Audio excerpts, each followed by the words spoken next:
Hello, everyone, and welcome to Uncivil Law. For today's case, we have an issue of potential racism as it applies to a prison inmate. We have a prisoner who is being potentially mistreated by the guards and potentially being framed. This is the issue of Chris Davis versus James Gallagher from the Sixth Circuit Court of Appeals.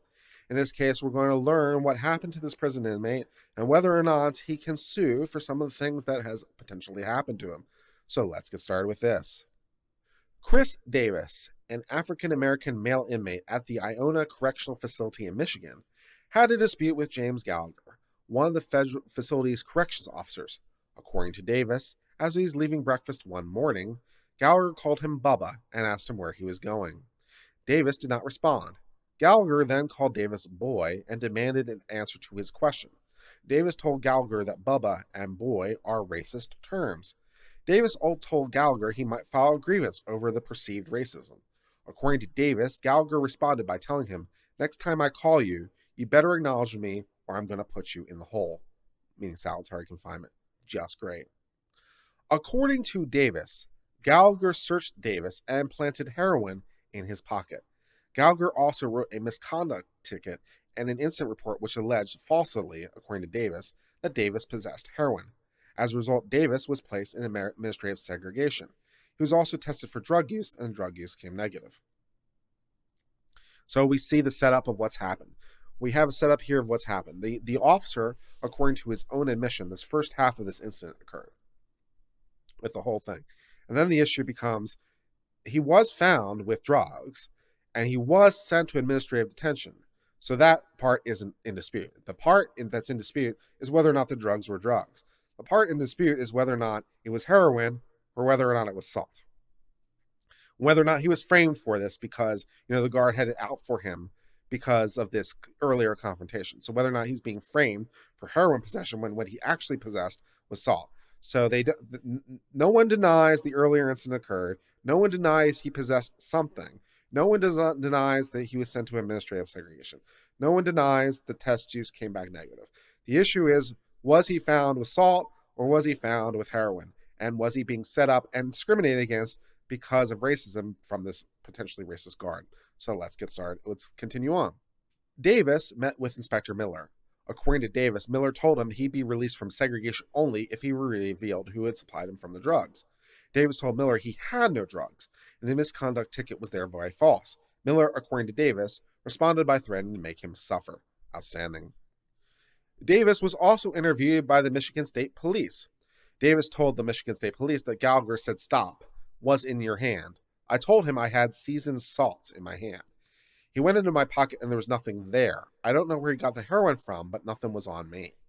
Sometime later, Bloom appeared before an Ionia County magistrate judge at a probable cause hearing. At the hearing, Bloom testified Gallagher filed a report in which Gallagher stated that he had searched Davis and found a substance that appeared to be heroin.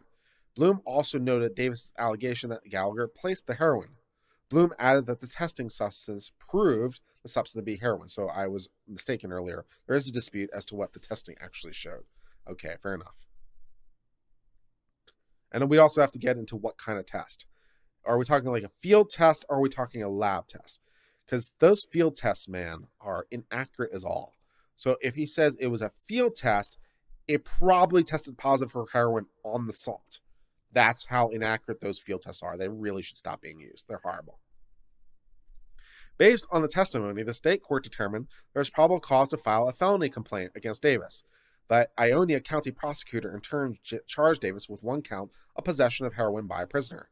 At trial, a jury found him not guilty of the charge.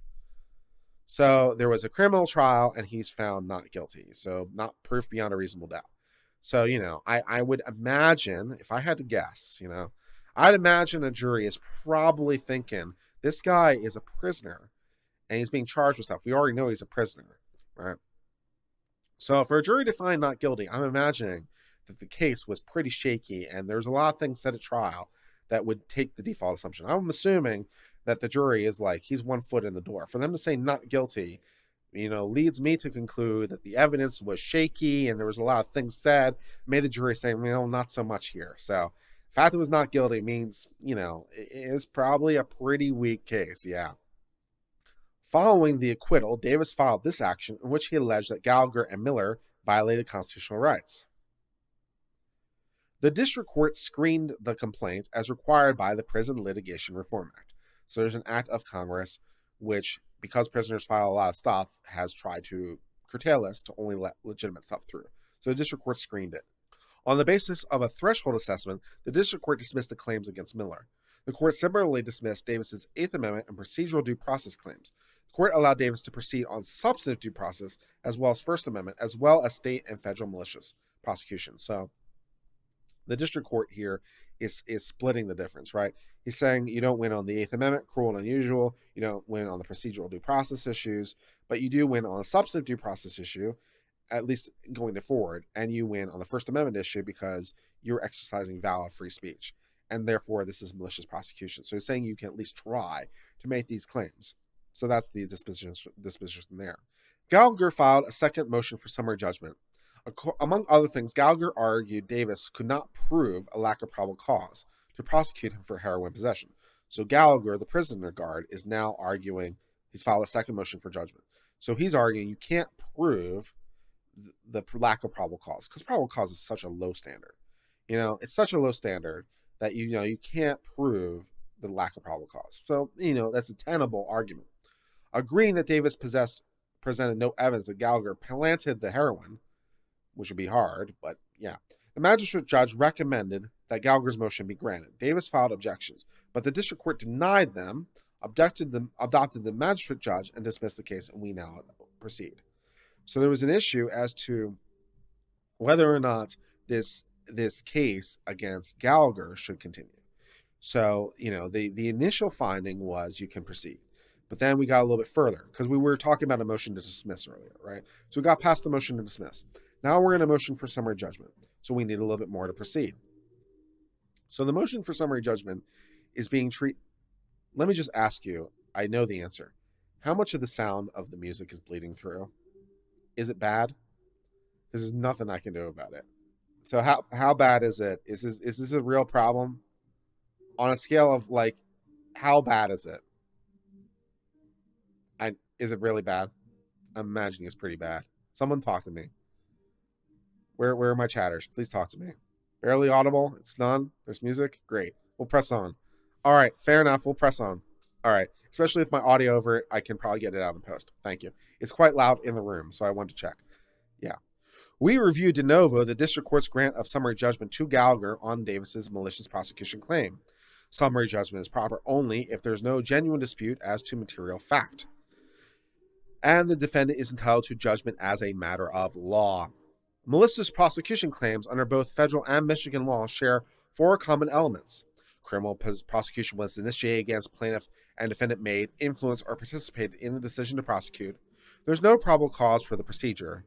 As a consequence of the proceeding, the plaintiff suffered a deprivation of liberty apart from the seizure, and the criminal proceeding was resolved in the plaintiff's favor. So these are the standards for a motion for summary judgment. Wow, it's so loud to me, it's a little distracting.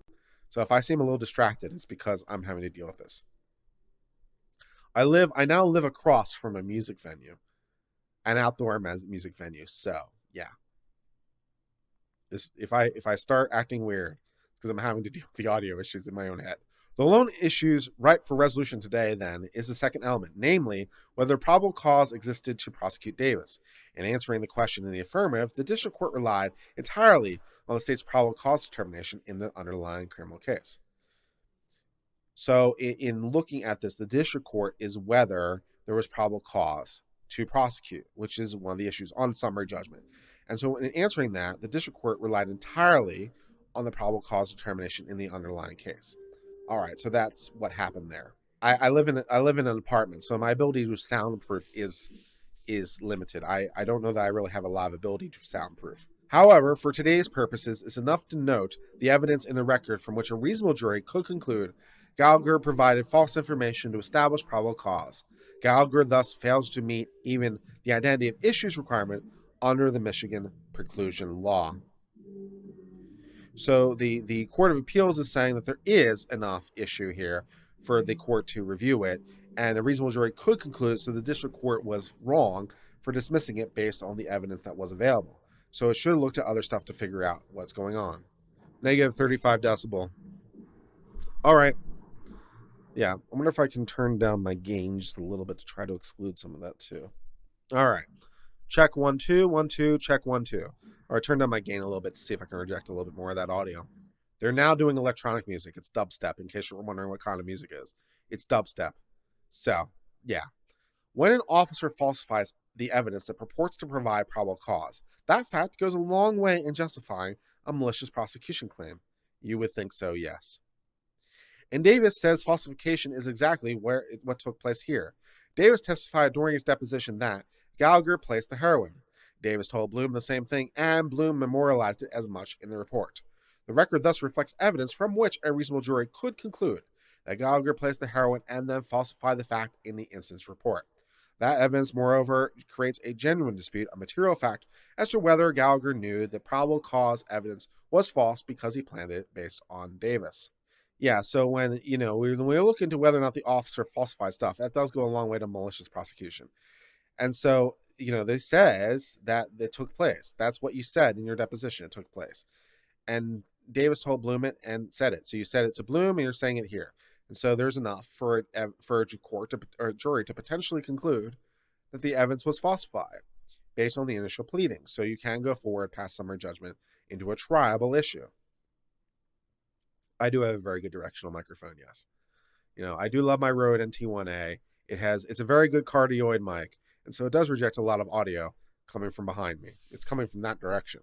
So it's not, so it's very good. Gallagher sees things differently. He points us to Davis's admission he was carrying seasoned salt. Gallagher views that admission as fatal on the theory that Davis admits he was carrying something, and as there was no salt in Davis's hand, the only other thing Davis could have been carrying was heroin. But the record is not so clear. Davis, it bears repeating, claim that he was holding salt in his hand, and that Gallagher placed the heroin in his pocket. We thus do not read the probable cause transcript to wholeheartedly support Gallagher's assertion. All agree that Davis was carrying something. It's a disputed question of whether it was salt or contraband. I also have to read a little bit between the lines, if you'll forgive me. For the same reasons I had to read a little bit between the lines as to the jury trial on why he was acquitted, I'm having to read a little bit between the lines as to what is happening in terms of the evidentiary record. Because I'm guessing there's more here than the court is saying. I'm just guessing that there's more here than that they're alluding to. For the same reason that I think a jury would be somewhat inclined, without more, to say, sure, this defendant probably had heroin, he's already a prisoner. For the jury to say not guilty, for the same reason, I would be inclined to say that a court would be inclined to say, yes, this officer did have probable cause for this. For a prisoner, I would imagine that would be your default. And so for the court to be saying this, I'm again just assuming that the record is such that it's more obvious that that's not true. They're presenting this in a neutral way. They're presenting it as a mere dispute. They're presenting it as a mere confrontation between he said, she said.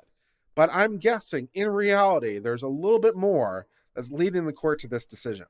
So I'm guessing that the record is such, even though the court isn't saying it, that it was pretty onerous. So, yeah.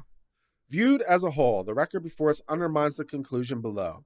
That Davis presented no evidence or support for his theory the defendant placed the drugs on his person. Accordingly, we reverse the district court's judgment on the malicious prosecution claim. Of course, the district court did dismiss other claims, and it might have dismissed them properly. So, were those other claims dismissed properly? Let's see about that. Congress has directed the district courts to supervise prisoner lawsuits with a careful eye. The first of these congressional commands is found in the statute. Along with other laws passed as part of the Prison Litigation Reform Act, it was enacted in response to a sharp rise in prison litigation in federal courts. With respect to a subset of prison-initiated lawsuits, Congress has afforded district courts even more authority than would otherwise be available to dismiss some or all of the claims at issue. In accordance with the law, courts have additional dismissal authority over claims brought with respect to prison conditions. For that type of prison litigation, the court authorizes the district court to dismiss an inmate's action on their own motion. All told, the district court had authority under statute to dismiss Davis's claim on its own mission, even after it initially dismissed some claims pursuant to law, and as explained below, it did exercise that authority properly.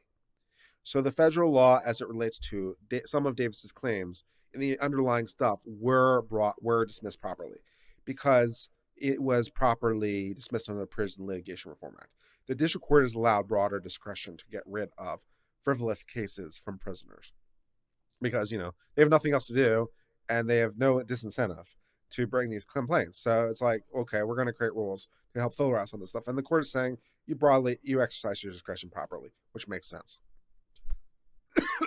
Davis is correct to note that conduct that shocks the conscience may, in some instances, give rise to a substantive due process effect. But the shock the conscience exception is not an exception to the rule that must be brought upon a specific constitutional provision. Rather, it's a rubric for analyzing claims that do not rise under any specific rule. We therefore see no error in that resolution either. So that is the end of our coverage of the case of Chris Davis versus James Gallagher. In this case, we learned that Mr. Davis was allegedly found with heroin, but it's potentially a frame job. And the issue was, did the district court properly dismiss the case? As to some issues, yes, but as to other issues, no.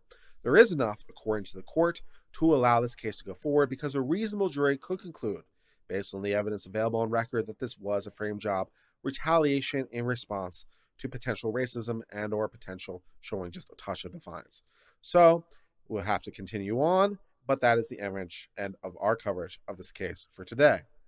Thank you for joining me as we both read this case together and now better understand the law.